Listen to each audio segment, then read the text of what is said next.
Assalamualaikum warahmatullahi taala wabarakatuh.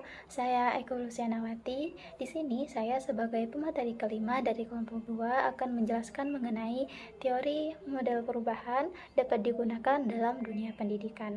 Nah, perlu kita ketahui bersama bahwa teori pendidikan modern sudah dimulai dengan gerakan yang dikenal dengan Renaissance. Karena sejatinya teori pendidikan modern itu sering dikaitkan atau menjadi cerminan daripada zaman.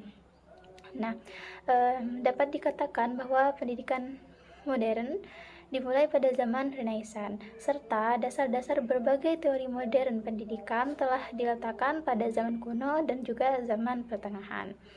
Perubahan-perubahan pada bidang sosial, politik, ekonomi, dan budaya di dunia barat itu sudah terjadi pada sejak abad ke-14 dan juga abad ke-15.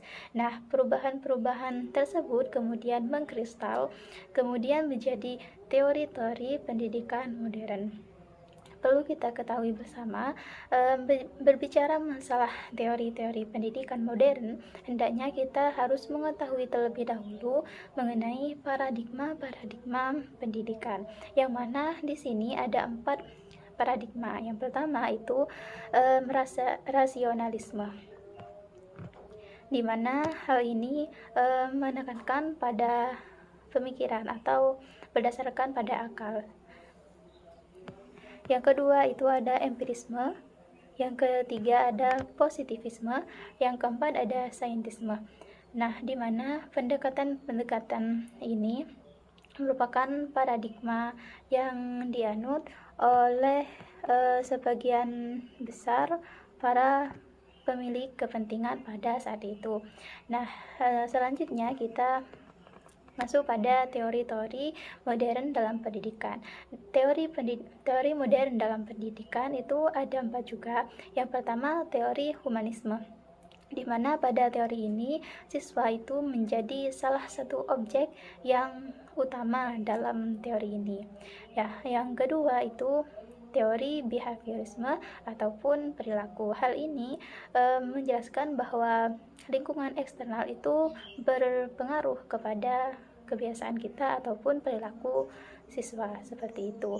Nah, yang ketiga itu ada kognitivisme, yang artinya hal ini berhubungan dengan pemahaman kita, pemikiran kita, dan juga bagaimana cara kita memecahkan sebuah masalah yang diberikan pada saat pembelajaran, seperti itu. Yang keempat itu ada sibernetik. Nah, teori ini menjelaskan atau menekankan dan yakin terhadap dunia pendidikan menjadi sebuah wadah untuk kita belajar itu secara kompleks. Artinya dalam dunia pendidikan kita itu bisa belajar berbagai macam bidang dalam satu wadah tersebut, seperti itu.